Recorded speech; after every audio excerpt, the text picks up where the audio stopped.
Révélation sur la milice secrète d'Ahmed Bakayoko. Première partie, les tueurs encagoulés de Côte d'Ivoire. Chers lecteurs, les révélations qui vont suivre sont exclusives et explosives. Après une enquête minutieuse, longue et périlleuse au cœur des milices qui menacent la stabilité de la République, Chris Yapi vous livre les noms des chefs des tueurs masqués qui endeuillent les familles ivoiriennes. Cette enquête a été l'une des plus dangereuses et effrayantes. Dieu seul sait ce qui se serait passé si ces tueurs avaient réussi à m'identifier clairement et à me mettre le grappin dessus. Attention, faites gaffe. Ces hommes dont nous parlerons sont des tueurs cruels. Certains d'entre eux ont plus d'une dizaine de meurtres à leur actif. Ils sont sans pitié pour leurs victimes. Dans leur milieu, être impitoyable est un atout et c'est pour cela qu'ils ont été sélectionnés et recrutés. L'impunité leur a été promise. Cela les rend hardis et inhumains. Ils sont rémunérés pour tuer. C'est ce qui les motive. Le gain d'argent, de beaucoup d'argent les galvanise.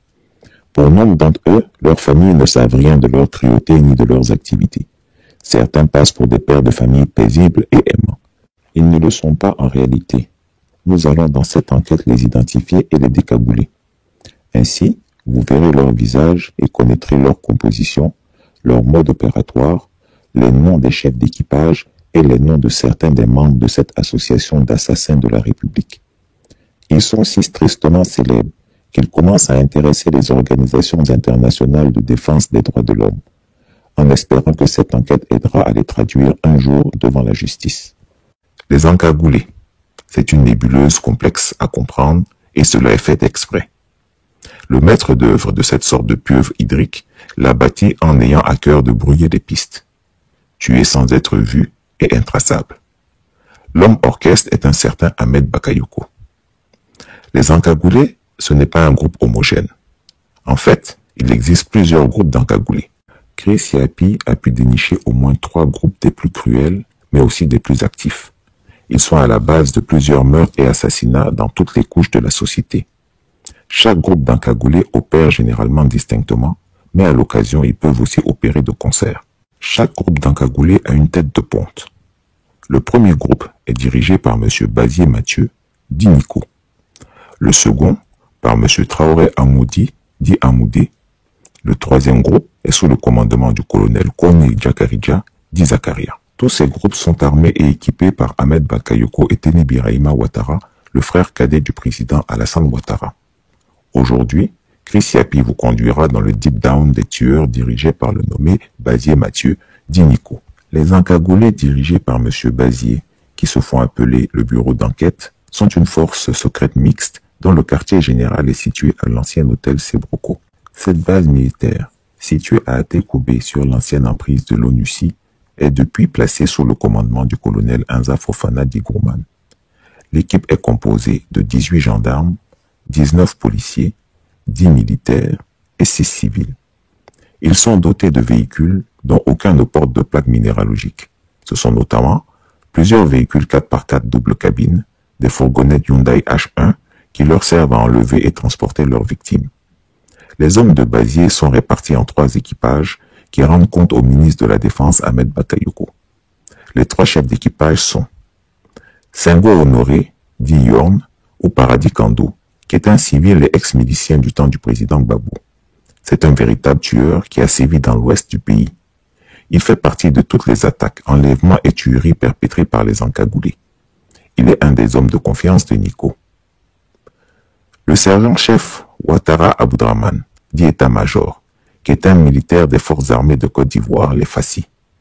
C'est lui qui, le 23 décembre 2019, a mené l'opération d'enlèvement des partisans de Guillaume Soro, président du mouvement GPS. C'est un pilleur et un tueur reconnu. Le maréchal des logis-chefs, Seni Youssouf, qui est un gendarme présent lors de toutes les opérations de cette milice. Ce sont ces hommes qui, sous la supervision directe de leur chef Nico, un civil d'origine burkinabé, dirigent les équipes d'encagoulés de Sebroco dans toutes leurs missions. Dans notre précédente enquête, les milices au cœur de la République, deuxième partie, l'armée secrète d'Ahmed Bakayoko se tient prête au combat, nous avons révélé que Bazier Mathieu dit Nico était un ancien vigile qui a travaillé dans une agence de sécurité du temps du général Tani et Ueni. Parallèlement, il vivait de rapine au temps des vaches maigres. N'ayant pas eu le courage de suivre ses camarades dans la rébellion de 2002 à Bouaké, il est devenu aigri quand ceux-ci ont été intégrés dans l'armée nationale, le laissant sur le bas-côté. Autrefois proche de Traoré Salif, dit commandant tracteur, il trahira ce dernier par avidité et veulerie. D'ailleurs, c'est lui-même qui proposa ses services au ministre Ahmed Bakayoko. Une fois recruté, Bazié, comme tous les zélés, se révéla d'une cruauté sans merci, juste pour mériter les faveurs de son patron et commanditaire. C'est bien M. Bazié qui, à la demande du ministre Ahmed Bakayoko, organise et exécute les opérations de tuerie des encagoulés. Aux heures creuses, il les utilise pour des braquages et autres meurtres à gages. Mais revenons à l'organisation des encagoulés version Bazié-Mathieu. Je commencerai par citer quelques gendarmes de cette unité secrète. Adjudant Assoumo Joseph dit Asjo. De la promotion 2004-2006, il est aujourd'hui auxiliaire de police de justice. Asjo est considéré par les autres membres de cette milice comme l'adjoint direct de Bazié-Mathieu. Comme on dit chez nous, c'est le bon petit de Nico, et il sait énormément de choses sur ce dernier. L'adjudant Assoumo gère même certaines des affaires personnelles de Nico, comme ses véhicules de transport communément appelés Massa. L'adjudant Assoumo vient de s'acheter une maison de 20 millions de francs CFA à la Riviera. Il fait aussi partie de ceux qui ont investi leur argent dans l'agro-business. Il aura ainsi mis 6 millions de francs CFA dans moneva.com. Somme qu'il a perdue, mais c'est tout de même fabuleux pour un sous-officier de gendarmerie. Avec les encagoulés, l'adjudant Assoumo Joseph participe à toutes les missions d'enlèvement, de kidnapping, d'exécution sommaire et est mêlé à toutes les atrocités commises par cette milice. C'est également un usurpateur, car il aime souvent se présenter comme le lieutenant Assoumo.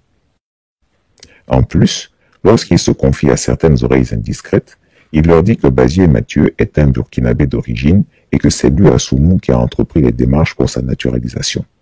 Vu que les procédures ne sont pas encore terminées, il prétend que c'est lui le vrai chef. Il conduit un 4x4 Toyota Baché Land Cruiser immatriculé D10 et vit à Yopougon, à Keikwa. Adjudant Konaté Swalio est un officier de police judiciaire issu lui aussi de la promotion 2004-2006. Il vit à Bobo Banco et conduit une Toyota Corona grise. Maréchal des logis chef, Séné Youssouf, chef d'équipage. Il vit à Yopougon, quartier millionnaire. Enfin, il y a 15 jeunes gendarmes basés à Sébroko pour la manœuvre et la garde. Maintenant autour des policiers membres de cet escadron de la mort. Lieutenant Goeroa Valin Blaise, dit V, est un officier de police guerrier de la promotion 1996-1998 des officiers de police. Il a travaillé à l'unité d'intervention rapide UIR, anciennement appelée SAVAC, section anti-vol et anti-criminalité, avec le commissaire Néglé César.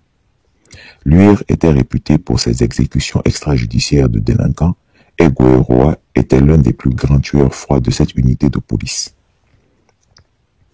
Parti de l'UIR, il a été affecté à la police judiciaire. Repéré comme forte tête par le général de Goblet Bruno, il a été récupéré par ce dernier pour accomplir les basses besognes qu'il ne voulait pas confier à ses hommes de la garde républicaine. Le lieutenant Goeroa est aussi un braqueur notoire. Pendant la crise post-électorale, il a été responsable du vol des véhicules du ministre Patrick Hachi. C'est également lui qui a pillé la maison du ministre Konaté Sidiki.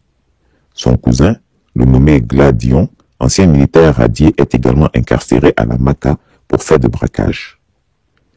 Les autorités policières ont décidé d'affecter le policier aux mains pleines de sang, loin d'Abidjan. Il a ainsi été muté au commissariat spécial de police de Noé. C'est là qu'il était lorsque le ministre Ahmed Bakayoko, qui avait besoin de caïds bien trempés, l'a recruté dans son écurie. Le lieutenant Goeroa Valin Blaise a de l'adrénaline. On peut le considérer comme le chef de toutes les opérations sanguinaires.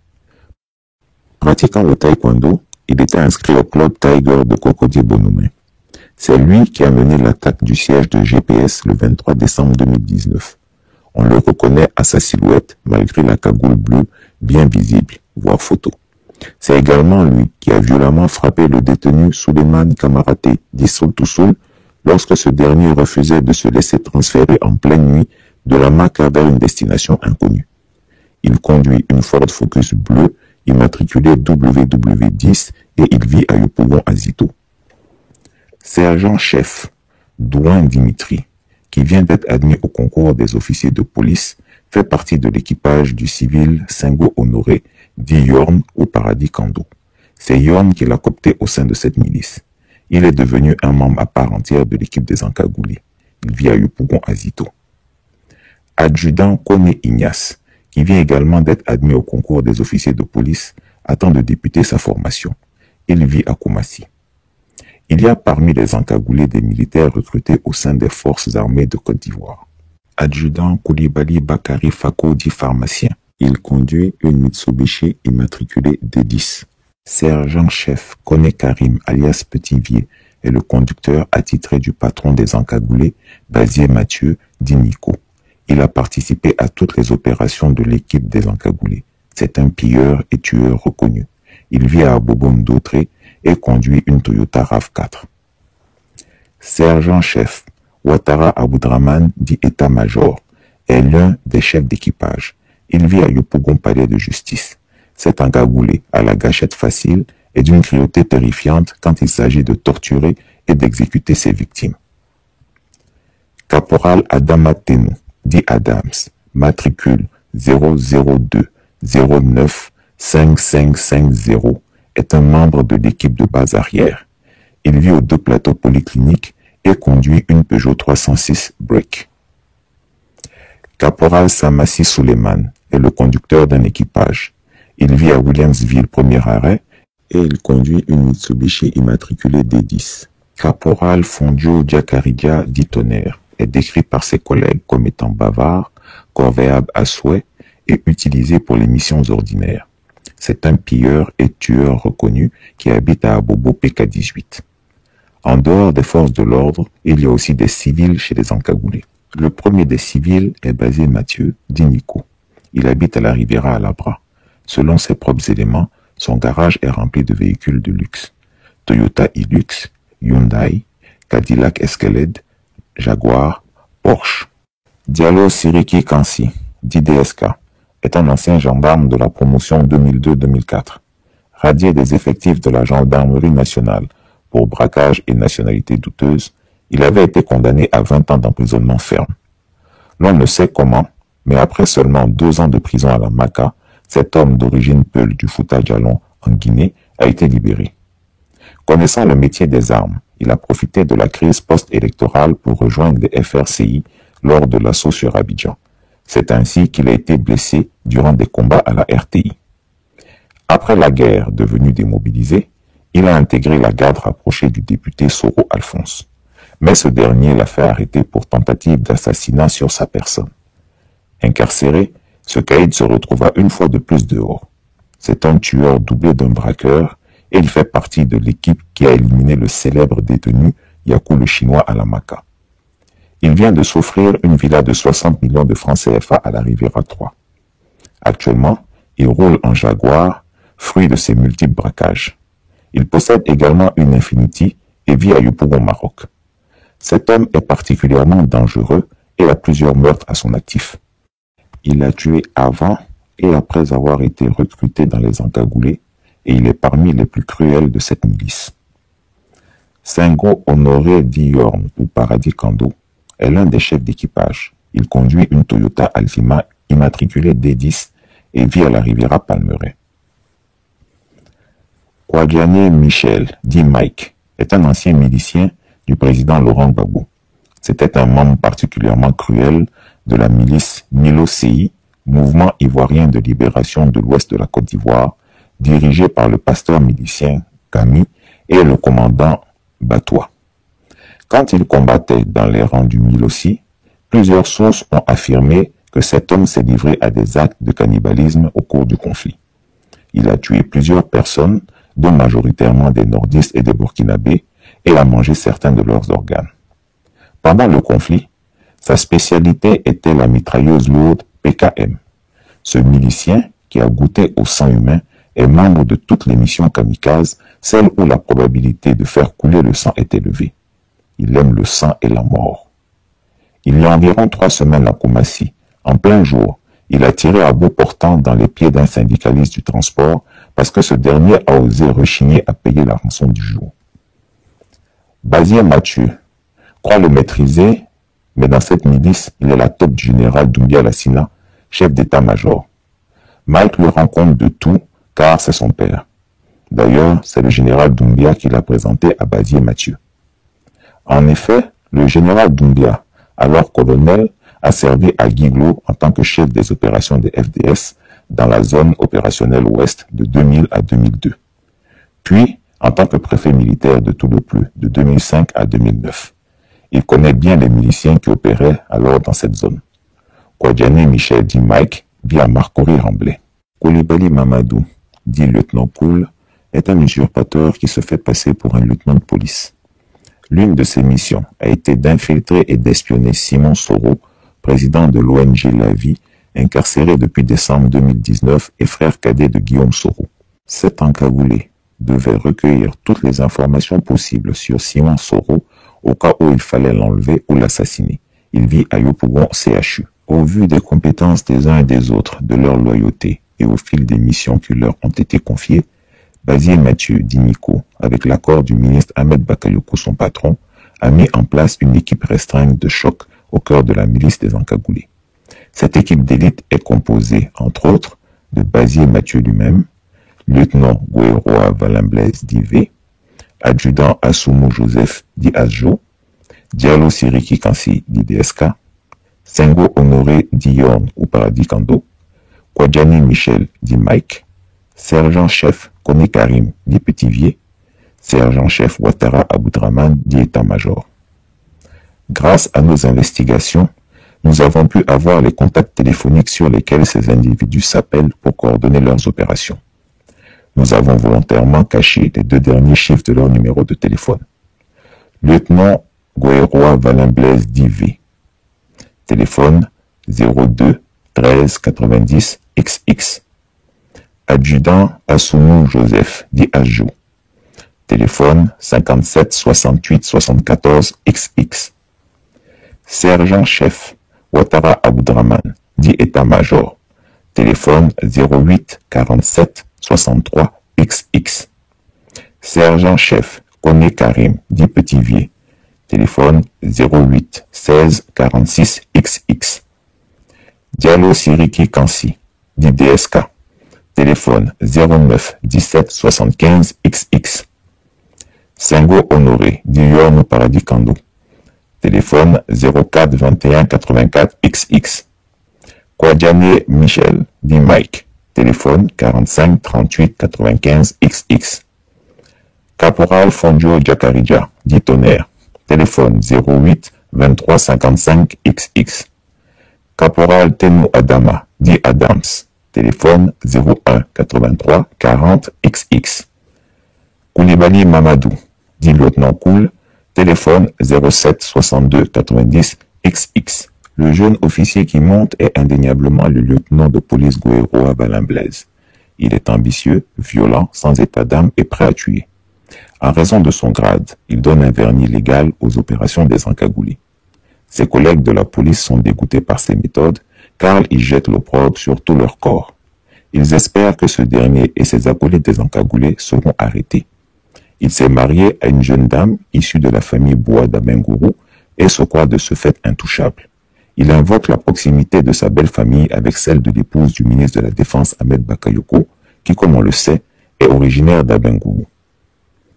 Autour de cette milice secrète, il y a d'autres civils qui n'ont pas de rôle opérationnel précis. Ces civils, en général des femmes, sont plus précisément des serveuses qui viennent une fois par mois à la base Sebroco récupérer leurs primes et repartent aussitôt. Elles sont présentées comme des indicatrices du bureau enquête. Elles sont chargées de séduire les cibles, faire des sextapes ou les empoisonner si besoin en était.